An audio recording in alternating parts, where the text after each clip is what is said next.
वालेकुम गाइस, कैसे हैं आप। उम्मीद करता हूं कि आप सब खैरियत से होंगे, खुश होंगे और हमारी दुआ है कि आप हमेशा खुश रहें, हंसते और मुस्कुराते रहें। मेरा नाम है रहमान अनवर और मैं ज़फ़र इकबाल। और आज हम जिस वीडियो प्रिया करने जा रहे हैं, इस वीडियो का टाइटल है China is afraid of India for one reason. तो देखते हैं भाई इंडिया वर्सेस चाइना। अगर वीडियो पसंद आए तो लाइक सब्सक्राइब ज़रूर कीजिएगा और कमेंट में अपनी राय का इज़हार ज़रूर कीजिएगा। तो करते हैं वीडियो स्टार्ट। भारत का कंप्लीट मैप कैसा दिखता है? ऐसा? बिल्कुल नहीं, बल्कि कुछ ऐसा। ये है अंडमान और निकोबार आइलैंड्स, जो सिर्फ आइलैंड्स नहीं, हमारा चाइना के अगेंस्ट सबसे इंपॉर्टेंट वेपन। कैसे? चलिए समझते हैं आज के इस वीडियो में। चैप्टर 1, चाइना को आखिर चाहिए क्या? चाइना और भारत की कहानी एकदम सेम टू सेम नहीं, लेकिन थोड़ी सी सिमिलर। दोनों एंशिएंट सिविलाइजेशंस हैं। एक जमाना था जब बीजिंग दुनिया की रिचेस्ट सिटी थी और हम्पी सेकंड रिचेस्ट। लेकिन इन्वेजन्स के बाद, कॉलोनाइजेशन के बाद चाइना और भारत दोनों गरीब देश बन गए। 1947 में भारत को आजादी मिली और 1949 में चाइना में कम्युनिज्म ने कब्जा कर लिया। 1 अक्टूबर को चाइना अपना नेशनल डे मनाता है, क्योंकि 1 अक्टूबर 1949 को पीआरसी यानी people's republic of China establish हुआ। यूसी अगर जीडीपी की बात करें तो 1950s में इंडिया और चाइना का जीडीपी कुछ एक जैसा ही था। इनफैक्ट भारत चाइना से थोड़ा आगे ही था। ये डिफरेंस तब बढ़ने लगा जब चाइना ने बड़ा गेम पहचाना। चाइना जान गया था कि 21वीं सदी की वॉर बंदूकों की वॉर नहीं, इकोनॉमी की वॉर है, और ये वॉर एक भी बुलेट फायर किए बगैर जीती जा सकती है। टेक्निक सिंपल है, दुनिया को कुछ ऐसा दो जो बाकी कोई भी ना दे पाए। दुनिया को खुद पर डिपेंडेंट बनाओ और दुनिया के लिए इररिप्लेसेबल बन जाओ। इस स्ट्रैटेजी के साथ चाइना बन गई दुनिया की फैक्ट्री। चाइनीज लोग एक थियोरी में विश्वास रखते हैं, सेंचुरी ऑफ ह्यूमिलिएशन। चाइना मानता है कि 100 सालों के लिए जापान और वेस्टर्न देशों ने चाइनीज कल्चर को बर्बाद किया, यहाँ के लोगों को ओपियम एडिक्ट बनाया और देश को गरीब रखा। यू सी, चाइना और भारत की कहानी कितनी सिमिलर है। ये सेंचुरी ऑफ ह्यूमिलिएशन चाइना के नेवर अगेन स्ट्रैटेजी को इंस्पायर करता है। फंडा सिंपल है, चाइना मानता है कि दुनिया में सिर्फ 2 तरह के लोग होते हैं, हैमर और नेल। हैमर यानी वो लोग जो दुनिया को डोमिनेट करते हैं, और नेल यानी वो लोग जो डोमिनेट होते हैं। चाइना सोचता है कि अगर वो डोमिनेट नहीं करेगा तो एक ना एक दिन डोमिनेट जरूर हो जाएगा। Chapter 2, made in China 2025। दुनिया के सारे कंपनीज की फैक्ट्री चाइना में। टेस्ला से लेकर एप्पल तक सारे बड़े बड़े ब्रांड्स चाइना में प्रोड्यूस करते हैं और फिर दुनिया में सप्लाई करते हैं। ऐसा क्यों? क्योंकि चाइना की फैक्ट्रीज में 996 वर्क कल्चर, 9 यानी सुबह के 9 बजे आने का, 9 यानी रात के 9 बजे तक काम करने का, और 6 यानी ये साइकिल हफ्ते के 6 दिन चलता रहेगा। इसमें आपकी दिवाली, ईद की छुट्टी नहीं होती और रक्षाबंधन का हाफ डे भी नहीं होता। इनह्यूमन वर्किंग कंडीशंस में चाइना की ग्रोथ हुई है, ये एक फैक्ट है। चाइना को एक मैन्युफैक्चरिंग हब बनाने की इस मिशन को मेड इन चाइना 2025 कहते हैं। लेकिन इस मिशन का एक बड़ा फैक्टर है कि चाइना में बने इतने सारे प्रोडक्ट्स दुनिया तक पहुंचाए कैसे। इस एक सवाल की वजह से चाइना में बहुत सारे कॉन्फ्लिक्ट्स हैं। चाइना ताइवान कॉन्फ्लिक्ट में भी एक बहुत बड़ा फैक्टर है जो हमने इस वीडियो में एक्सप्लेन किया।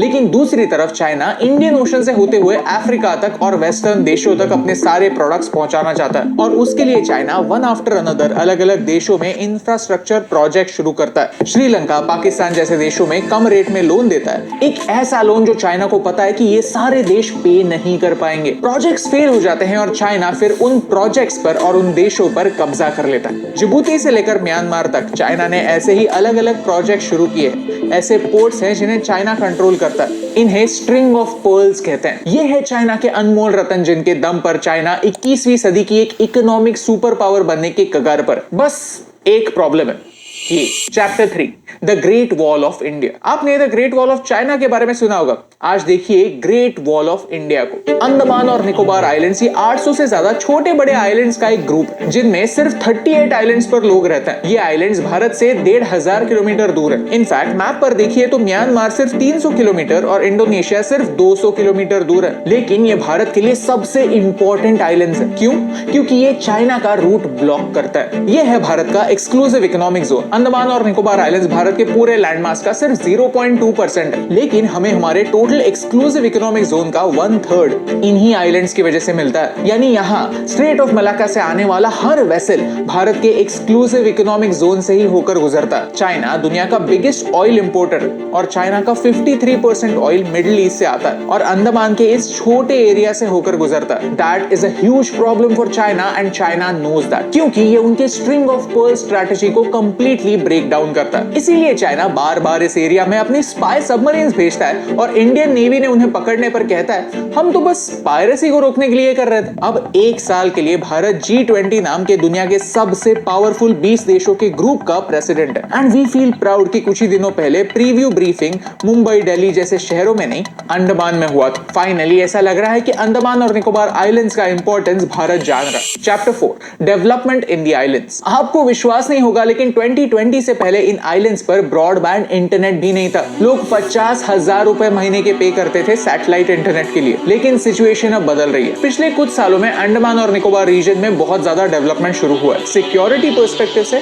और इकोनॉमिक पर्सपेक्टिव से भी। इनफैक्ट चोला डायनेस्टी जिन्होंने भारत के कल्चर को इंडोनेशिया, थाईलैंड तक पहुंचाया, वो भी इन आइलैंड्स को as a naval base use किया करते थे। आज भी ये भारत को साउथ ईस्ट एशिया से जोड़ने का काम करते हैं। दैट्स व्हाई भारत 75,000 करोड़ के प्रोजेक्ट्स इस एरिया में स्टार्ट कर रहा है। इन प्रोजेक्ट्स में क्या क्या शामिल है? एयरपोर्ट जो मिलिट्री के साथ साथ टूरिज्म के लिए भी यूज हो सकता है। इससे क्या होगा? आर्मी, नेवी और एयरफोर्स के लिए यहाँ भारत के साउथ में भी एक बेस बन जाएगा। यहाँ एक ट्रांसशिपमेंट पोर्ट बनेगा जो नेवी ऑपरेट करेगी। ट्रांसशिपमेंट का मतलब दुनिया भर की ट्रेड ऐसी बड़ी बड़ी शिप्स में होती है, लेकिन सारे पोर्ट्स ऐसी बड़ी शिप्स को हैंडल नहीं कर सकते। उतनी जगह नहीं होती, उतनी डेप्थ नहीं होती, उतनी फैसिलिटीज नहीं होती। आज के जमाने में भारत का ज्यादातर ट्रांसशिपमेंट श्रीलंका के कोलंबो पोर्ट से होकर गुजरता है। ट्रांसशिपमेंट के दौरान बड़े शिप से माल छोटे शिप्स में ट्रांसफर होता है और फिर भारत आता है। यानी आज भारत श्रीलंका पर निर्भर है। अब निकोबार में ट्रांसशिपमेंट पोर्ट बनने के बाद भारत कुछ हद तक आत्मनिर्भर जरूर बन जाएगा। श्रीलंका एक ऑप्शन जरूर होगा, लेकिन इकलौता ऑप्शन नहीं होगा। आज श्रीलंका में चाइनीज इन्फ्लुएंस बहुत ज्यादा बढ़ रहा है, जिसका इंपैक्ट भारत पर भी हो सकता है। इन सारे प्रोजेक्ट से 1 लाख डायरेक्ट जॉब्स और 1.5 लाख इनडायरेक्ट जॉब्स जनरेट होंगे, ऐसा एस्टिमेट।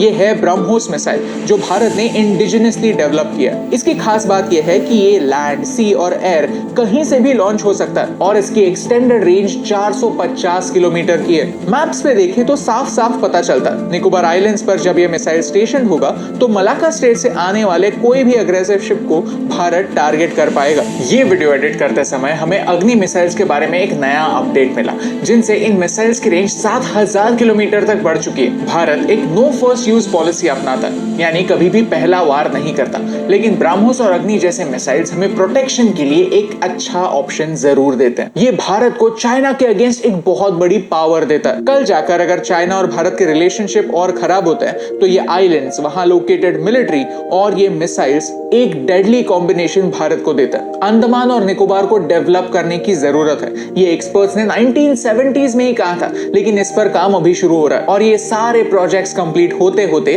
30 साल गुजर जाएंगे। Chapter 5 conclusion. सी, चाइना की नेवी भारत से बहुत ज्यादा एडवांस्ड है। इनफैक्ट यूएस से भी ज्यादा advanced. But in a fight between a bear and an alligator, it's the terrain that determines who wins. इसका मतलब यह है कि जियोग्राफिकल एडवांटेज एक ऐसी चीज होती है जिसको दुनिया की सबसे एडवांस टेक्नोलॉजी भी बीट नहीं कर सकती। अगर आपको इस वीडियो से वैल्यू मिली, कुछ नया सीखने मिला, तो इसे अपने दोस्तों के साथ शेयर कीजिए। उन्हें भी अंडमान निकोबार आइलैंड्स का इंपॉर्टेंस समझाइए, क्योंकि हम अक्सर जब भारत का मैप बनाते हैं तो इन आइलैंड्स को भूल जाते हैं, लेकिन ये नहीं समझते कि जब भारत की सिक्योरिटी की बात आती है तो ये आइलैंड्स भारत के लिए कितने ज्यादा इंपॉर्टेंट। जब तक हमारे पास अंडमान और निकोबार आइलैंड्स है, तब तक चाइना की ये स्ट्रिंग ऑफ पर्ल्स बस कुछ बिखरे हुए मोती।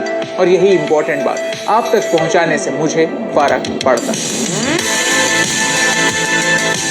हे दोस्तों, thank you so much for watching this video till the end. अगर आपको ये वीडियो अच्छा लगा तो वो लाइक बटन प्रेस कीजिए। अगर आप यहाँ पर नए हैं तो सब्सक्राइब करना ना भूलिए। आज चाइना की इकोनॉमी खतरे में है, लेकिन ऐसा क्यों? जानने के लिए ये वीडियो देखिए। श्रीलंका पर चाइना अपना कब्जा कैसे जमा रही है, ये जानने के लिए ये वीडियो देखना ना भूलिए। Thank you so much for watching, क्योंकि आपके सपोर्ट से हमें फर्क पड़ता है।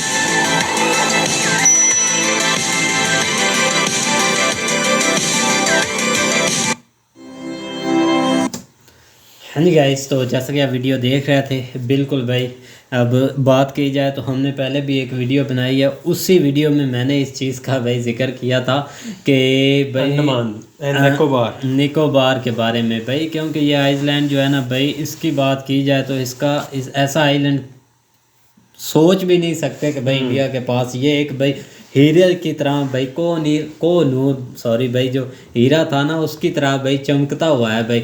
जिस तरह उन्होंने भाई संभाल के रखा हुआ है, मैं तो बोलता हूँ अब इसकी इम्पोर्टेंस का पता उनको चला है, तो अब इस पर वीडियोस भी आएंगी इसका, और इसके ऊपर भाई बहुत ज़्यादा डेवलपमेंट की जाएगी भाई यूट्यूबर है जिसकी हम पहले हमने गौरव की उठाई थी। हाँ भाई, गौरव की उठाई थी, इसकी इम्पोर्टेंस के बारे में आज इनकी उठाई है।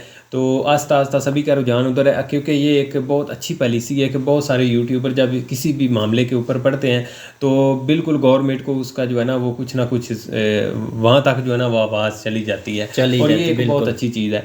बाकी अगर चाइना और इंडिया के स्टार्ट से बात करें तो इकोनॉमिकली तकरीबन बराबर चल रहे थे। कहीं स्टार्ट में बिल्कुल जो है ना इंडिया आगे था, लेकिन बाद में चाइना और बराबर फिर एकदम जो है ना वो लगा। और उसमें यही उनकी बात मुझे बहुत पसंद आई कि उन्होंने ये सोच लिया कि 21वीं सदी जो है ना वो अगर हमने जंग जीतनी है या बाकी मुल्कों के ऊपर ग्रिप करना है तो फिर हमें इकोनॉमिकली मजबूत होना पड़ेगा। तो उसके लिए उन्होंने बिल्कुल जो है ना वो सही स्टेप लिया। मुझे नहीं लगता कि किसी कंट्री ने इस हद तक जो स्टेप लिया और इकोनॉमिकली जिस तरह चाइना ने लिया, और उन्होंने जो है ना वो अपना आप को मनवाया भी। और आज आप देख लें हर चीज़ में बिल्कुल वो उनकी, हम जो मर्ज़ी कहते रहें, जिस तरह भी हम कह रहे हैं, चाहे वो मतलब इंडिया के अगेंस्ट है या जैसे भी है, लेकिन चाइना बिल्कुल अभी भी जो है ना वो एक वाज़ेह पोजीशन में है। लेकिन उनकी जो पॉलिसी है जिसका हमें आज पहली दफ़ा पता चला है कि 9 बजे से लेकर 9 बजे तक, और सिर्फ जो है ना वो एक छुट्टी 6 दिन उन्होंने काम करना, और उसके दरमियान कोई नहीं कोई मतलब वो फ़लाँ डे है फ़लाँ डे है।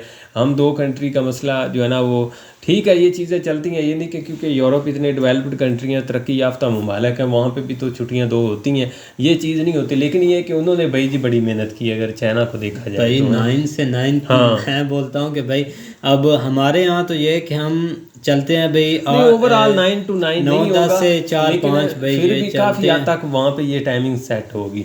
बिल्कुल भाई, वो इस चीज़ को भाई स्ट्रॉन्ग करने के लिए उन्होंने किया। लेकिन ये कि उल्टा अब इंडिया की तरफ आ जाए तो भाई इंडिया भी अपना हर चीज़ बनवा रहा है, और इंडिया चाइना को भाई दिखा रहा है। क्योंकि अब अग्नि 5 भाई उन्होंने जो टेस्ट किया है उसके पीछे चाइना पड़ा हुआ था, इसकी भाई इतनी रेंज हो ही नहीं सकती। लेकिन अब इंडिया वालों ने रेंज बताई है तो भाई वो अब उस पर भी नहीं टिक रहा है। वो बोल रहे हैं कि ये 7000 भी नहीं है। कुछ नई खबरें भाई मैंने देखी हैं। अब क्या करें कि भाई इंडिया उनको बोले कि 20,000 है। भाई क्या कर रहे हैं भाई, इससे इतनी जेलसी ना फील करें और अपना एक नया बना लें भाई, कॉपी कर लें कि कॉपी करने के हम माहिर हैं भाई, कॉपी करना है भाई। हमारे इधर भी कॉपी कर के भाई यहाँ पर कॉपी ही लगा दिया भाई। तो खैर भाई काफ़ी अच्छी वीडियो थी भाई की। तो अगर वीडियो पसंद आए तो लाइक सब्सक्राइब ज़रूर कीजिएगा, और कमेंट में अपनी राय का इज़हार ज़रूर कीजिएगा। अल्लाह हाफिज़।